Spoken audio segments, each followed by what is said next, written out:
Welcome to the Swirl Suite, everybody. Happy Wine Wednesday. So, I have a few updates before I introduce our special guest this week. I'm coming off of my birthday. It was yesterday. Thank you for all of the birthday wishes. I drank champagne and ate crabs. You know, typical DC stuff. So, another update, the Beads, Butter, and Book box is available now on my website. So the box includes 8 ounces of shea butter from Zen in a Jar, beaded hoops by Beads by Woo, and lastly, of course, my wine activity book, and I also threw in a wine tote. This is my first collaboration box, so we're not going to ship this time. It's going to be for DC metro area only, and it's pickup only, and the first pickup event will be this Sunday and at a special wine location. Actually, you get all of the pickup details and the location and the time and date and all of that at the time of purchase. So let me know if you have any questions. Oh, one more update. I want to say a big thank you to Benita Johnson and her team over at Books and Bottles. I was a guest on their show last week, and it's now live on Facebook. I will put the link in the description box. It's a really fun conversation. Be sure to check it out. So our guest this week is Michael Evans. He's the CEO and co-founder of The Vines. Michael Evans founded The Vines in 2005 while he was in Mendoza, Argentina on vacation. Anyway, he tells us the whole story, and now he's expanding to 12 wine regions around the world. There are currently 17 founding members of the Vines Global Membership Club, in addition to 240 making wine in Mendoza. Check out our conversation here. Cheers. Hi, Michael. Hi there. How are you? I'm well. How are you? I'm doing great. Awesome. I believe it's just me and you today. Me and the other girls, we were just at a Portuguese tasting.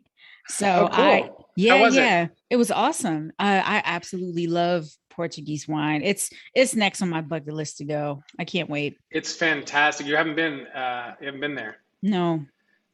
Douro is it's spectacular. Many wine regions are beautiful, but that one is just along the river there. It's fantastic. The wines are beautiful and they're super value. Yeah. I had a lot of great wines. It was my first walk around tasting since the pandemic started. So I was excited to be back in the mix. Absolutely. That is good news. Yeah. It was cool how they had it set up.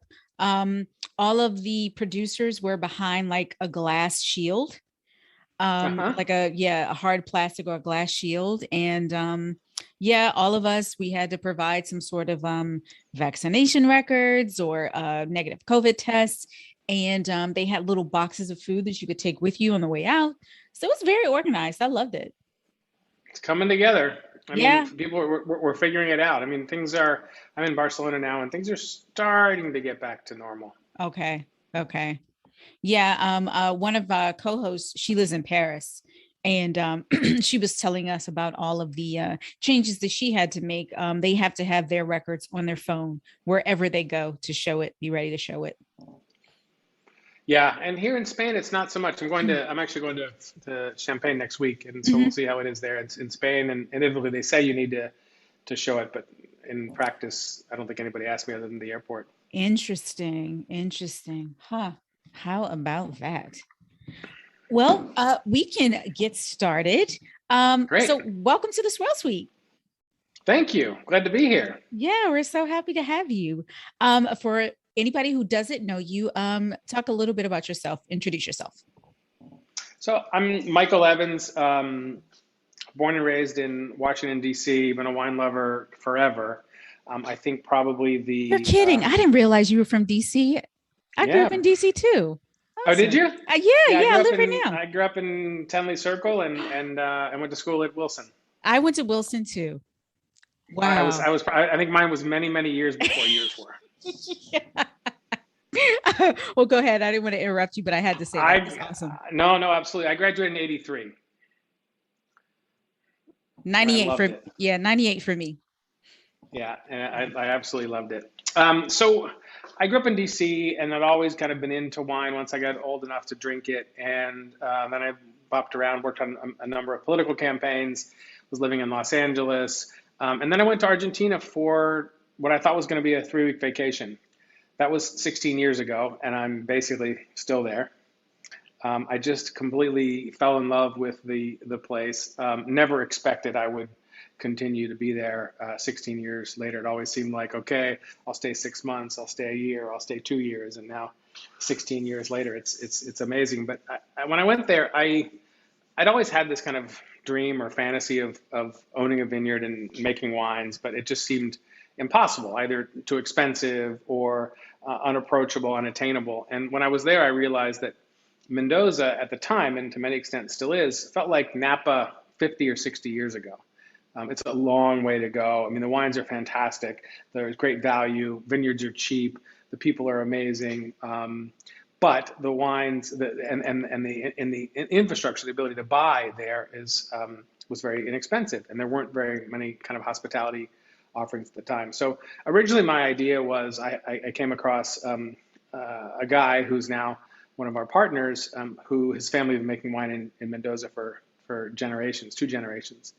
And so my original idea was I was going to buy a little piece of land and go back to the States and go get another job and do the normal thing, and then come down each year for harvest and pick some grapes and work with him to learn how to make my wines. And as soon as I started talking to my friends back in the States, they said, well, if you're going to do that, I want in as well. So all of a sudden I had 10 guys that each wanted a small piece of land. And so we said, a light bulb went off and said, all right, a lot of people have this dream of owning a vineyard and making their own wine. So long story short, we started with those 10 original friends. And we looked for properties. We looked at 76 properties before we finally found the right one. We bought the land in 2006. We planted it in 2007. Took 3 years for the grapes to mature. We built our winery so that it was ready for our first harvest in 2010. And we started making wine. And we grew from that time to now we have 259 vineyard owners from all over the world, from 18 different countries, that own between 1 acre, as on the small side, up to 20 acres. And this last year, we made 366 different wines. I think probably more wines, certainly more wines than any winery in the entire world. The overall production is relatively small, about 250,000 bottles, because each of our folks that own a vineyard, they make their own specific label. Wow, that's so awesome. And it's so wonderful that you actually opened up your property to everybody that out of like, that's so convenient. Like I can buy the vines that I need to make my wine and just worry about that vine. Do they handle like the maintenance of that vine too, or is that all you as well? What we try and do is take care of all the things that no one would want to do. So Oh, we hire the people to do the farming and the pruning. Our owners do come down and pick some grapes. Typically, many times they'll come down for the initial planting. They'll come down for sorting. But the most important time is they'll come down for blending. So each year they'll come down and taste the base wines from the previous harvest and create their blend, because that's when they can have the greatest impact on the final wine. Of course, they make a lot of decisions prior to that about how they want it farmed, whether they want it organic or non-organic. Do they want it super premium quality with a green harvest? Do they want it premium quality to maximize quantity? So they've got a lot of decisions along the way. But the most fundamental impact they can have is when they're actually in Mendoza with our winemakers creating their own blend. mm. So they make the wine on y'all's property too, and they are the label. Each one of our owners creates their own label. We have a marketing team that works with each owner to create their own label, and then we make the wine with them based on their specifications. We bottle it after they blend it. We bottle it and label it and send it off to their house or office. Wow. That's awesome. That's great. That's It's a really lot of great. fun. It's crazy. Logistically, it's nuts, but it's pretty crazy. And then in 2013, we built a 5-star resort because our folks came down to Mendoza, and Mendoza. We're about an hour south of Mendoza City, and so there weren't really any good hotels out by us. We decided we needed to build a resort so people had a good place to stay. Mm. We actually were just named the best hotel in Argentina, and both by Condé Nast and Travel and Leisure. So we're really proud of the hotel, and it's a great place for our owners to come and visit. Yeah, I was on the website and it looks stunning. The spa, especially. Yeah, it looks awesome. Yeah, it's really beautiful, and we've got a phenomenal chef, Francis Malman, who you may have seen on Chef's Table who cooks with fires, is a really phenomenal guy and a Mm. great chef. And so we're very proud of the team and the resort. Wow. So, about Mendoza, you fell in love with Mendoza and you never left. What what does what stands out in Mendoza versus all the other wine regions? I think the main, I mean, via the big name wine regions, the big difference is that it's not overdeveloped. It is Mm, still, most of the wineries you'll go. I mean, there's some large wineries there for sure, and that are big commercial operations. But for the most part, when you go to a winery and you bang on the door, the guy or gal that opens the door is going to be the winemaker or somebody in their family, and so the experience you get is a much more intimate, personal experience of wine tasting and getting to know the winemakers than it is at some place where you're going to go and there's hundreds of people going through there every day tasting, and it's a much more kind of commercial operation. So I think that's probably the number one thing. The number two would be that in Mendoza, which isn't unique, but it also happens to some extent in Paso Robles or in other kind of less famous wine regions, there's more experimentation because they can afford to. In Napa Valley, a winemaker really only makes Cab because they're going to lose money on anything else relative to what they would make for Cab. In mm. Mendoza, in Paso Robles, in Portugal, in some other wine regions, you have more flexibility because it's not as expensive, first of all, and the market isn't only defined by one type of grape. Mm. Speaking of grapes, can you just off the top of your head give like maybe like the five main grapes or varieties in Mendoza? Yeah, I mean, number one is definitely Malbec by far and away. But after that, Cabernet Franc, not only in terms of what is growing well, but people are planting and talking about. It does very very well in that high desert. It doesn't have that kind of super green herbaceous character that a lot of times Yeah. you get with Cabernet Franc. So it kind of dries out it's beautiful by itself, but it's also a great blending component.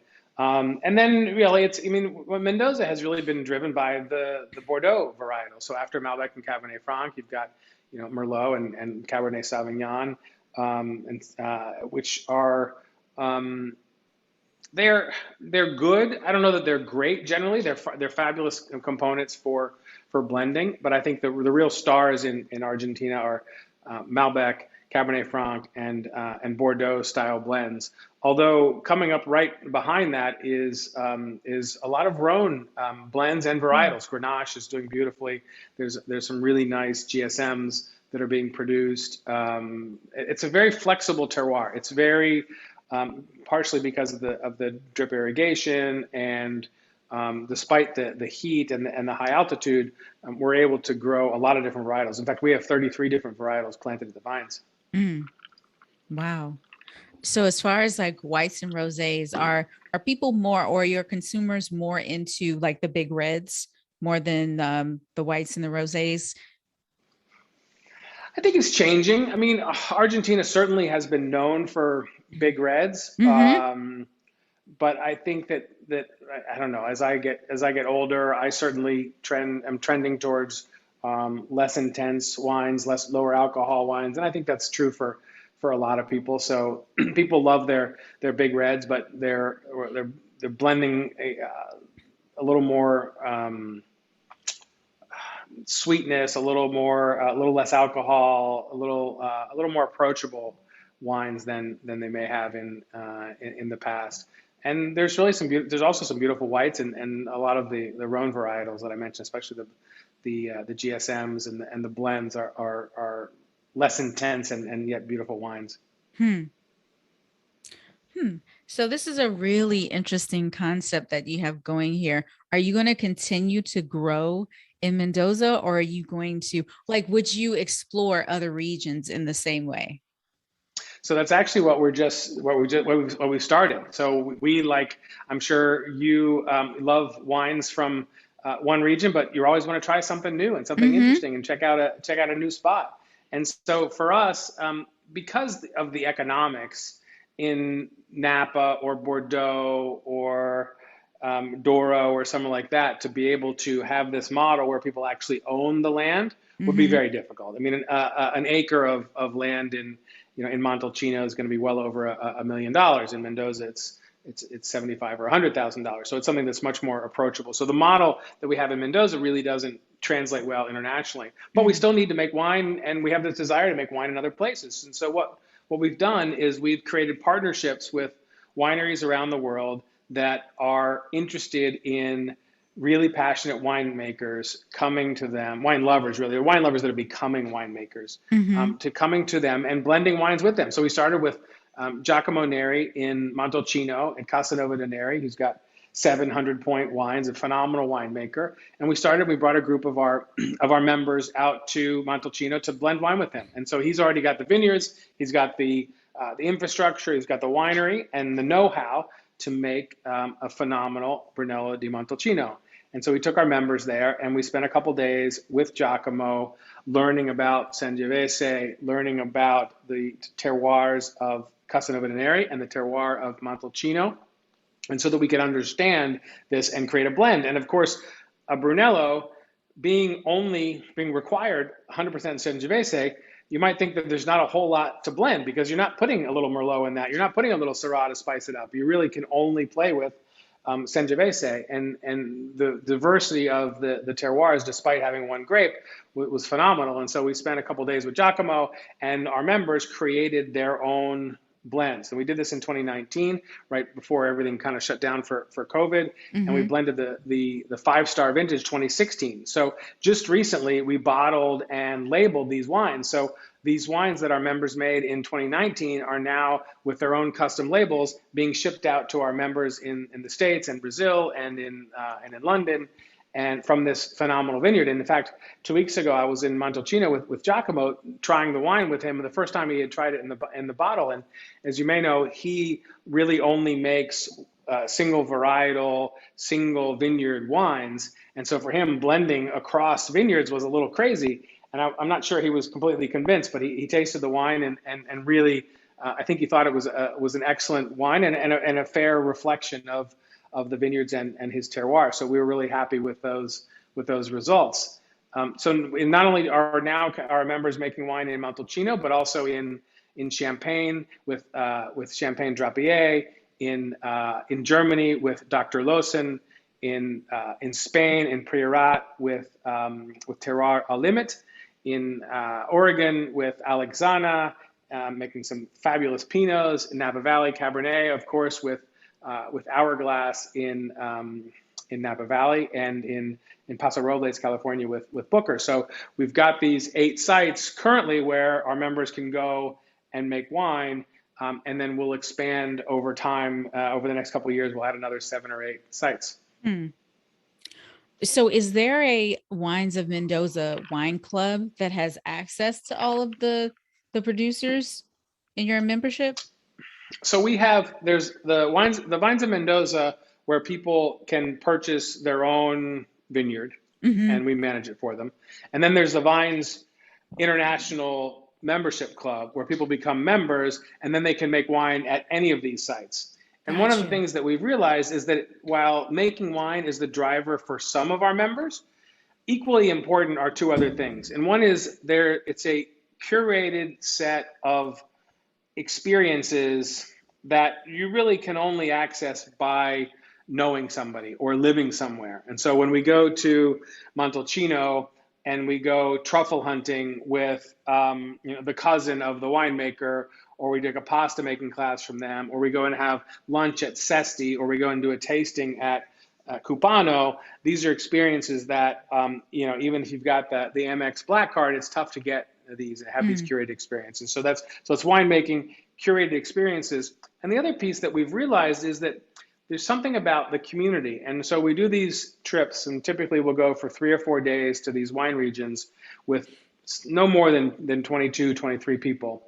And the community of people, the people that travel there, one of the things that constantly comes back from our members of the reason that they loved it was this ability to meet other people that have similar interests, similar passions. They are travelers, they're food lovers, they're wine lovers, and it's been really interesting to see this community developed around these 3 pillars of winemaking, curated experiences, and the community of people.